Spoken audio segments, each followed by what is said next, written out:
Then I'll go over here and get a copy of this. Well, just remember not to get any copies of these ones that we're giving references to. Then I'll go up here and paste it. Let me just move it a bit. There we go. So now this is going to be section 6. And then I'll get a copy of this one. And the numbers that I'm actually reading are from the AutoCAD file details. It's not anything made up. So I'll place this last one here, which is going to be section 7. After that, I'll select this again. Here, put it under the reference and select section 7. And it's going to go right here. Alright, so after that, we'll go to either one of these sections here to check the dimensions and see if they're fine. Then we can adjust the numbers and the tags over here so they look clean.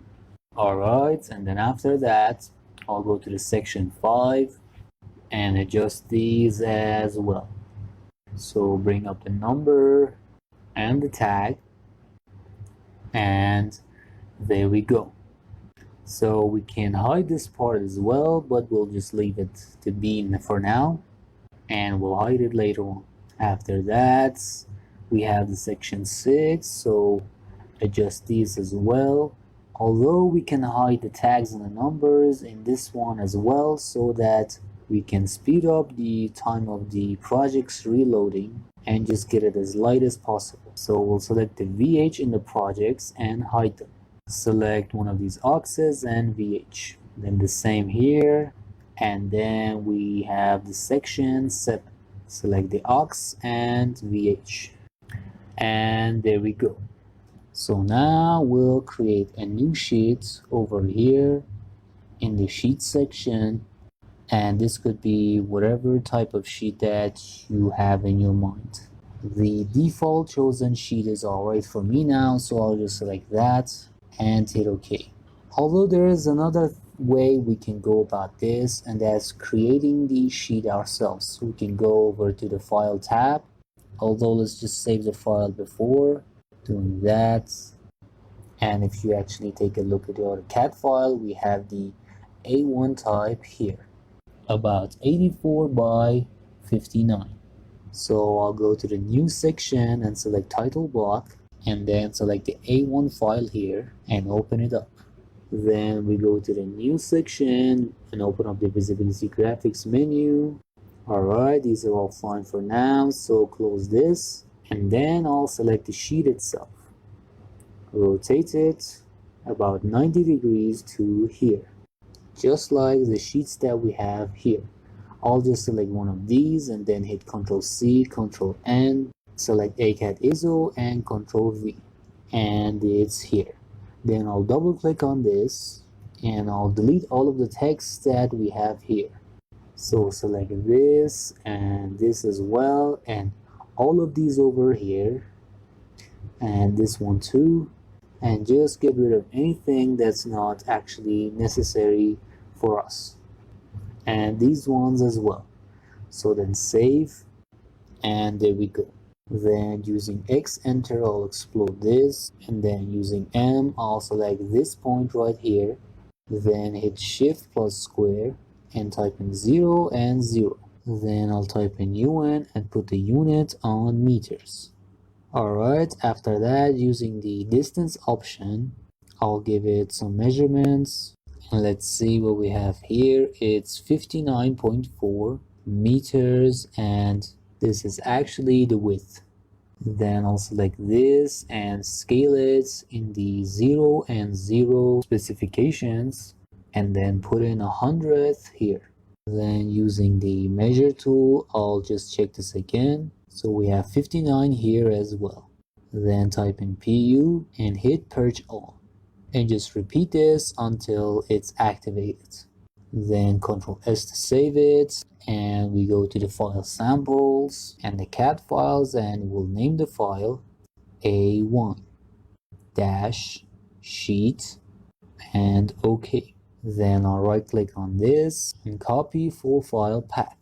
Alright, after that we go over to the insert tab of the Revit file and hit UN and change the unit to meters. Okay, then select import CAD, put the unit on meter and load up the file. Alright, then unpin this and then select the move tool and then connect this corner to this one.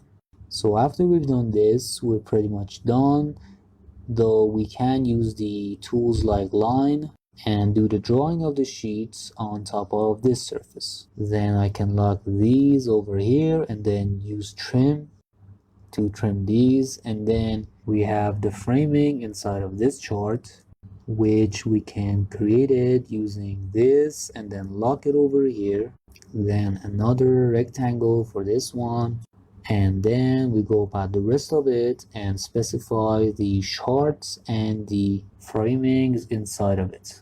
Alright, so do this one as well. And also we have lines over here for each of these specifications which we can lock. Then this line goes here and then draw this main line, and for this part in the bottom right corner we can hit tab and then put the lines over here and lock them as well. Alright, now we get to the titles that we have here. For example, the date, signature, design, draw, and approve, which we can go to the label tool and then, for example, click on the design and then go over here from the menu and select design by. Add this up and check the wrap box and OK. Then I'll select this and then in the edit type, I'll change its color to, for example, green, and then I'll make it transparent as well. Then I'll decrease the text size to 2 as well. After that, we can place it right here. Now I can select this one using Ctrl and drag it down here and then edit it using the edit label tool. Then remove this one and add drawn by instead. Then I'll copy and drag it down here as well. Then go to the edit label menu and remove this.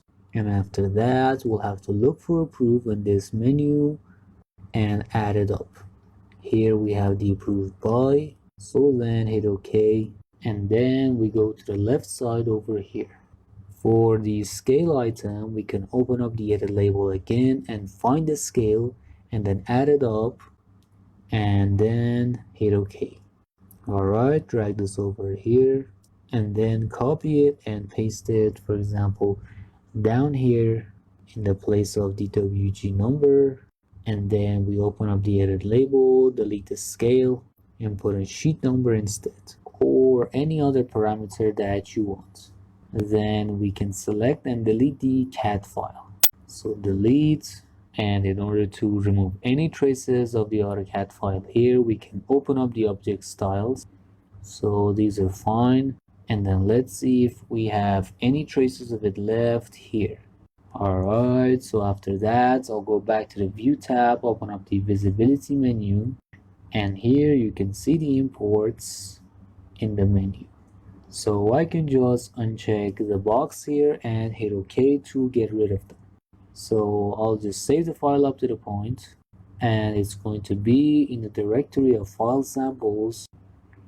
And then here, let's go here. Alright, to the families, back once again, we'll just save it here.